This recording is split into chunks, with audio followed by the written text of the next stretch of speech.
भोलापुर गांव में बृजपाल नाम का एक ब्राह्मण रहता था, जो कि बहुत ही आलसी स्वभाव का था। घर में उसकी पत्नी सुनीता और बेटी गुड्डी उसके साथ रहती थी। बृजपाल सारा दिन खाट पर ही पड़ा रहता था। बृजपाल दिन भर में बस एक ही काम करता था, और वो था भगवान शंकर की पूजा। वो हर रोज सुबह शाम शंकर भगवान की पूजा करता, उनके नाम की माला जपता, फिर सो जाता। अपने आलस के कारण सारा दिन सोए रहने की वजह से अक्सर बृजपाल और उसकी पत्नी में खटपट होती रहती। अब उठ भी जाओ जी, कितना सोओगे? चलो अब खाना खाकर खेत चले जाओ, फसल काटने का समय हो गया है। और हाँ, वापसी में आते हुए नदी किनारे लगे सरसों का साग तोड़ कर ले आना। घर में बनाने के लिए कोई सब्जी नहीं है। और हाँ, भूलना मत, नहीं तो आज खाना नहीं बनाऊंगी। अपनी बीवी की बातों को नजरअंदाज कर बृजपाल फिर से चादर तानकर सो जाता है। सुनीता गुस्से में लाल पीली हो जाती है। उधर कैलाश में बैठी माँ पार्वती शंकर भगवान से कहती हैं, हे नाथ, ये आपका कैसा भक्त है जो आपकी भक्ति के अलावा और कुछ काम नहीं करता, बस अपने आलसी शरीर के कारण खाट पर ही पड़ा रहता है, कोई कर्म नहीं करता। आपको तो ऐसे भक्त का मार्गदर्शन करना चाहिए। देवी, इसमें इसकी कोई गलती नहीं। ये सारा किया इसके पिछले जन्म का है। तब ये एक आलसी गधा हुआ करता था, जो सारा दिन मेरे मंदिर के बाहर लेटा रहता था। मंदिर में जब भी मेरे नाम का उच्चारण भक्तगण करते, तो उसका स्रोत उसके कानों में गूंजता, और उसे नींद में भी मेरा ही नाम सुनाई देता। फिर एक रोज श्रवण मास में ये चल बसा, और फिर अगले चारों में इसने मनुष्य रूप में जन्म लिया। लेकिन इसके पिछले जन्म के आलसी स्वभाव ने इसका पीछा नहीं छोड़ा। जब सही समय आएगा, तब मैं इसे ज्ञान दूंगा। हे भगवान, क्या करूं मैं इस आदमी का? ये तो फिर से लेट गए। कब से कह रही हूँ उठ जाओ, खेतों में फसल बड़ी हो गई है। अगर समय रहते उसे नहीं काटा तो उसे जानवर चढ़ जाएंगे या कोई चुरा लेगा। सुन रहे हो ना मैं क्या कह रही हूँ? हे शिव जी, ना जाने इनका आलस कब खत्म होगा। इनके आलस से तो मैं अब तंग आ चुकी हूँ। सुनीता लगातार बड़बड़ाए जा रही थी, लेकिन आलसी ब्राह्मण के सर पर तो जूं तक न रेंगे। वो तो बस चुपचाप अपनी खाट पर लेटा हुआ था। बृजपाल को न उठता देख सुनीता गुस्से में आ जाती है और बाहर आंगन में रखी पानी की बाल्टी उठाकर लाती है और बृजपाल के ऊपर गिरा देती है। बृजपाल पूरा भीग जाता है और वो गुस्से में उठकर उससे लड़ने लगता है। काफी देर तक दोनों में खूब कहासुनी होती है। फिर वो गुस्से में घर से निकलकर शंकर भगवान के मंदिर में चला जाता है और वहां पहुंचकर शंकर जी से कहता है, हे शंकर भगवान, अपनी पत्नी की रोज रोज की झिकझिक से मैं तंग आ चुका हूं। अगर मेरी भक्ति ने आपको प्रसन्न किया है तो मुझे आप दर्शन दीजिए प्रभु। इतना कहते ही वो जोर जोर से रोने लगता है। अपने प्रति उसका प्यार और श्रद्धा देखकर शंकर भगवान उसको दर्शन देते हैं और कहते हैं, बृजपाल, तुम्हारी भक्ति ने मुझे प्रसन्न किया है।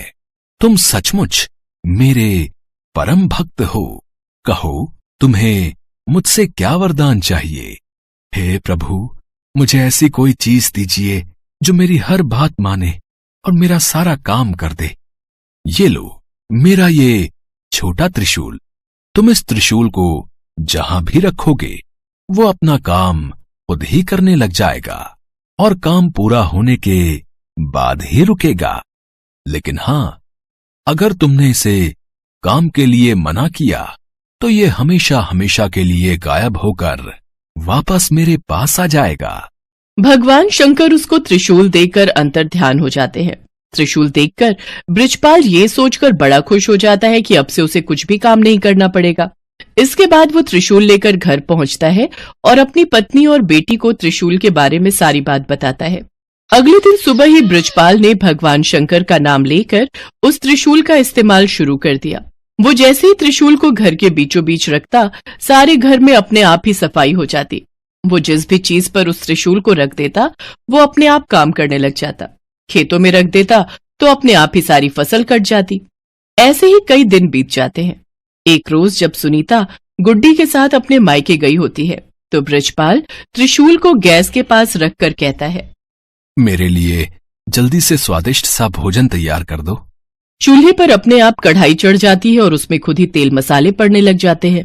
देखते ही देखते स्वादिष्ट पकवान बनकर तैयार हो जाते हैं, जिन्हें बृजपाल बड़े ही चटकारे लेकर खाता है।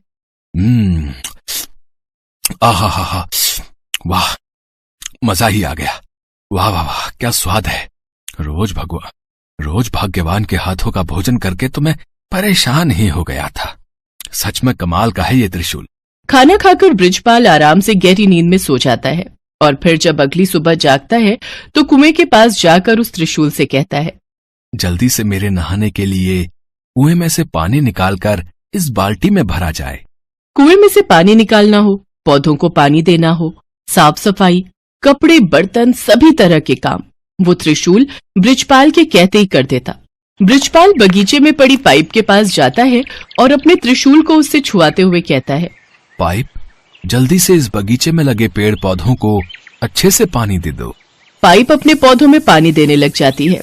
फिर आलसी ब्राह्मण खुश होते हुए आराम से सोने चला जाता है, लेकिन सोने के कुछ देर बाद ही लाइट चली जाती है। फिर वो अपने त्रिशूल को हथपंखा पर रखते हुए कहता है, हे हाथ पंखे, जब तक लाइट नहीं आ जाती तुम मुझे इस पंखे से हवा करो। उसके ये कहते ही हथपंखा उसे हवा करने लगता है। कुछ देर बाद जैसे ही लाइट आती है तो वो हथपंखा बंद हो जाता है। एक दिन बृजपाल को बड़ी तेज भूख लग रही होती है। उसने खाली थाली अपने सामने रखी और जमीन पर बैठ गया। फिर त्रिशूल को थाली पर लगाकर कहने लगा, अब इसमें से जल्दी जल्दी स्वादिष्ट पकवान निकल कर आते जाए। कुछ ही देर में कई तरह के पकवान थाली में आते गए। कितना अच्छा होता अगर मुझे अपने आप खाना खाना ना पड़े और खुद ही मेरे मुंह में सारा खाना चला जाए। ऐसा कहकर उसने त्रिशूल को अपनी प्लेट पर लगाया और कहने लगा, अच्छे अच्छे पकवान जल्दी से मेरे मुंह में आ जाएं। उसके ऐसा कहते ही थाली में से तरह तरह के पकवान निकलकर उसके मुंह में जाने लगे और वो बड़े ही चटकारे लेकर उनको खाने लगा। पर ये मजा कुछ देर तक का ही था। कुछ ही देर में उसका पेट भर गया और वो खा नहीं पा रहा था। लेकिन पकवान थे जो कि उसके मुंह में लगातार जाते ही जा रहे थे। उसका पेट और मन पूरी तरह भर चुका था। वो जैसे ही उन्हें रोकने की बात सोचता है तो उसे भगवान शंकर की कही वो बात याद आई जिसमें उन्होंने कहा था कि अगर त्रिशूल को काम करते हुए रोका गया तो ये वरदान वहीं समाप्त हो जाएगा और त्रिशूल फिर से शंकर भगवान के पास पहुंच जाएगा। तभी वहां सुनीता गुड्डी के साथ अपने मायके से लौटकर पहुंच जाती है। वो दोनों ये सब देखकर हैरान रह जाती हैं। सुनिए जी, देखिए तो आपका पेट कितना फूलता जा रहा है, जल्दी से इस त्रिशूल को रुकने के लिए कहिए। बृजपाल शंकर भगवान के दिए वरदान को खोना नहीं चाहता था, लेकिन फिर भी वो थक हार कर कह ही देता है, रुक जाओ। उसके इतना कहते ही खाना रुक जाता है, लेकिन साथ ही वो त्रिशूल भी वहां से गायब हो जाता है। त्रिशूल को गंवाकर वो बड़ा ही दुखी हुआ, लेकिन अब वो कुछ भी नहीं कर सकता था। शंकर भगवान के दिए वरदान को अब वो खो चुका था। अभी तक बृजपाल ने जितने भी काम त्रिशूल को दिए थे वो सब कब रोकने हैं ये उसने साथ में ही बता दिया था, लेकिन खाना खाते हुए कब रुकना है ये कहना वो भूल गया था, जिस कारण खाना बिना रुके ही उसके मुंह में आता ही जा रहा था। सारी बात समझने के बाद बृजपाल कहने लगा, हे महादेव, मैं समझ गया। ये वरदान आपने मुझे सबक सिखाने के लिए दिया था। सचमुच में मैं कितना मूर्ख था जो हर छोटे छोटे काम के लिए भी आलस दिखाता था, और अब मुझे सीख मिल चुकी है कि छोटे छोटे काम के लिए किसी दूसरे पर निर्भर रहने से कितनी बड़ी मुसीबत आ सकती है। उस दिन के बाद से बृजपाल ने हमेशा हमेशा के लिए आलस त्याग दिया और हर रोज खेत जाने लगा। अपने सभी काम खुद करने लगा और दिन में 2 बार भगवान शंकर की पूजा भी करता। अब उसका जीवन पूरी तरह से सफल हो गया। सूरत शहर में सेवाराम नाम का एक जौहरी रहता था। वो भगवान शिव का बहुत बड़ा भक्त था। स्वभाव से भी वो बहुत दयालु था। सेवाराम के पास सब कुछ था, पर कमी थी तो एक संतान की। शादी के कई वर्ष बीत जाने के बाद भी सेवाराम को औलाद का सुख प्राप्त नहीं हुआ था। उसकी पत्नी मालती भी इसी कारण उदास रहती थी। सुनो जी, आप दूसरा विवाह कर लो, मैं आपको संतान का सुख नहीं दे सकी। मालती, तुमने आज ये बात कह दी, पर दोबारा मत कहना। तुम मेरी अर्धांगिनी हो। हम इस दुख को मिलजुल कर बांटेंगे, और मुझे विश्वास है एक दिन भगवान शंकर हमारी संतान की इच्छा जरूर पूरी करेंगे। सेवाराम का विश्वास था कि भगवान शंकर एक दिन उनकी इच्छा जरूर पूरी करेंगे। श्रावण मास शुरू हो चुका था। सेवाराम ने अपनी पत्नी मालती से कहा, मालती, मेरा मन है कि हम लोग एक बार बाबा बर्फानी की गुफा के दर्शन करके आए। बाबा अमरनाथ की यात्रा करके उनका दर्शन प्राप्त करने से मुझे विश्वास है कि भोला भंडारी तुम्हारी झोली खाली हाथ नहीं लौटाएंगे। हम अमरनाथ की यात्रा पर चलते हैं। ठीक है जी, मैं जाने की तैयारी कर लेती हूँ। सेवाराम और उसकी पत्नी अमरनाथ की यात्रा के लिए निकल पड़ते हैं। रास्ते में जगह जगह वो दान पुण्य करते हुए जाते हैं।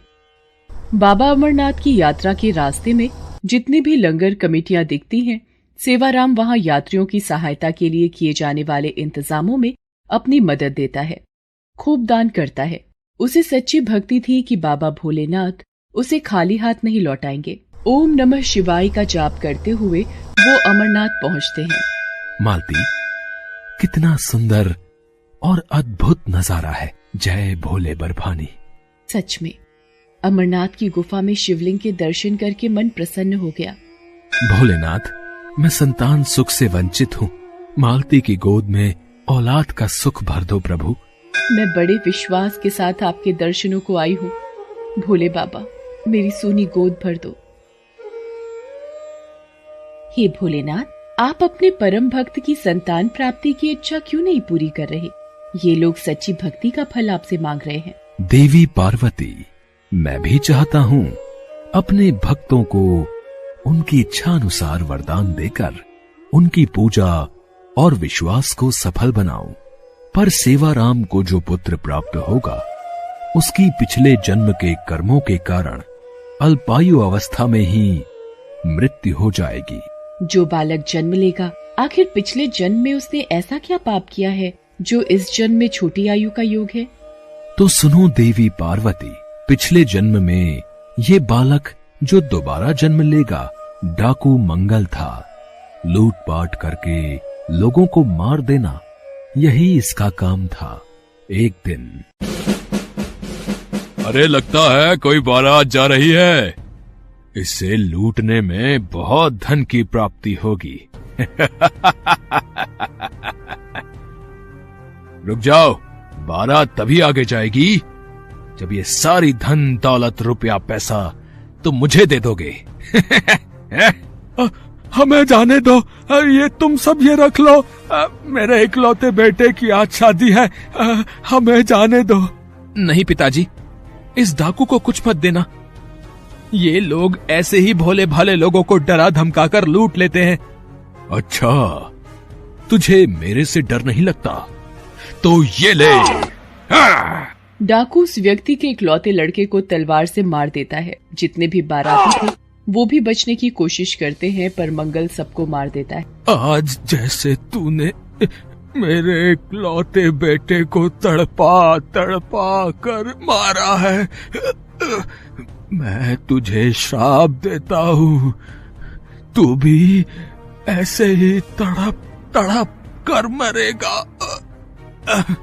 डाकू मंगल बारात को लूटकर सारा धन दौलत ले जाकर एक पेड़ के खोल में छिपाने लगता है।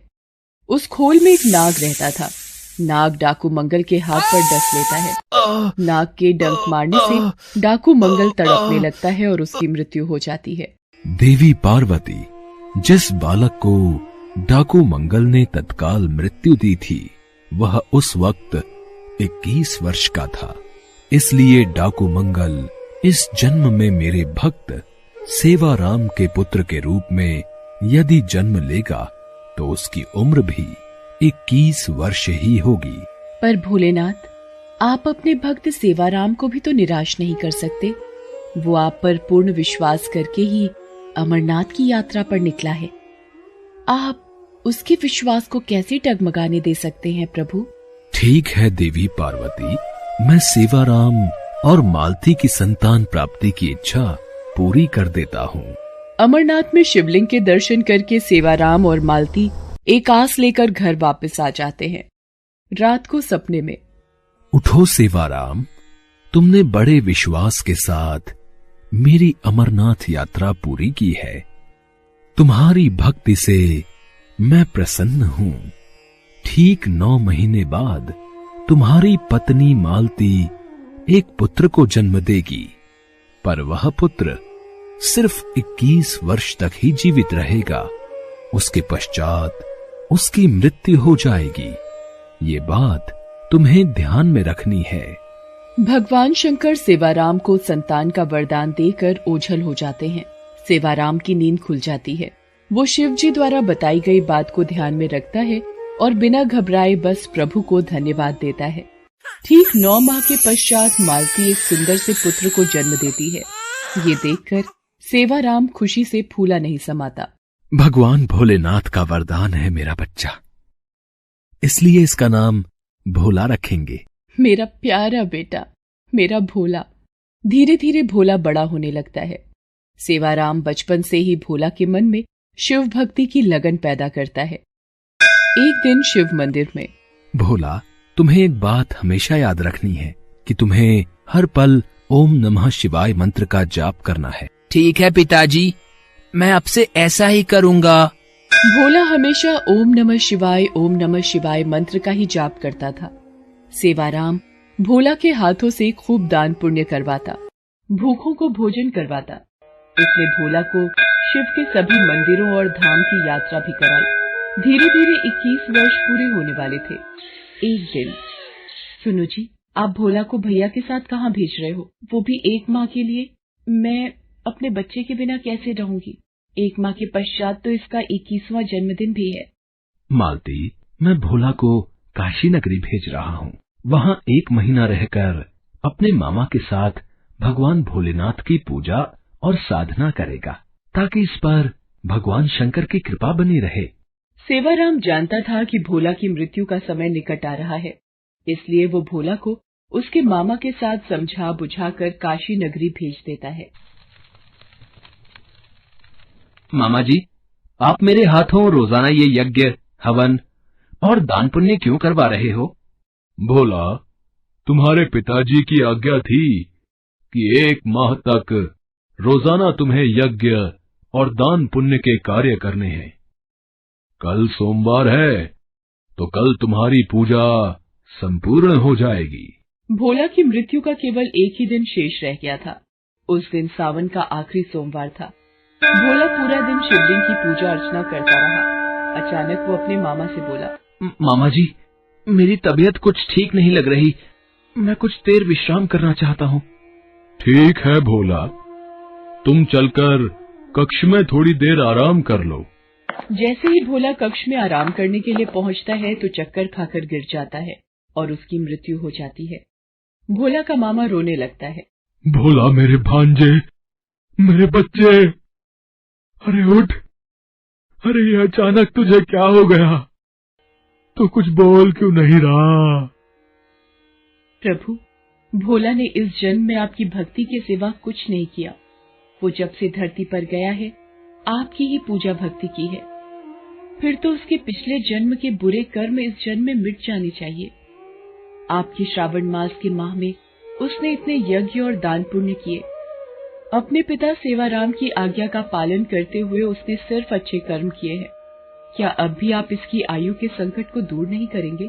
मैं जानता हूँ देवी, भोला ने इस जन्म में मेरी बहुत भक्ति की है, इसलिए मैं इस जन्म में इसका भाग्य बदलकर इसे लंबी आयु प्रदान करता हूँ। उठो भोला, उठो।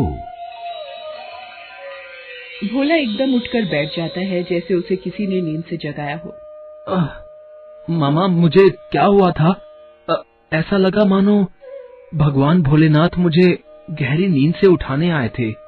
हे शिव शंकर, आपकी महिमा अपरंपार है। भोला अपने मामा के साथ सकुशल घर पहुंचता है और सारी बात बताता है, जिसे सुनकर सेवाराम की आंखों में आंसू भर जाते हैं। मेरे भोलेनाथ, आपकी जय हो।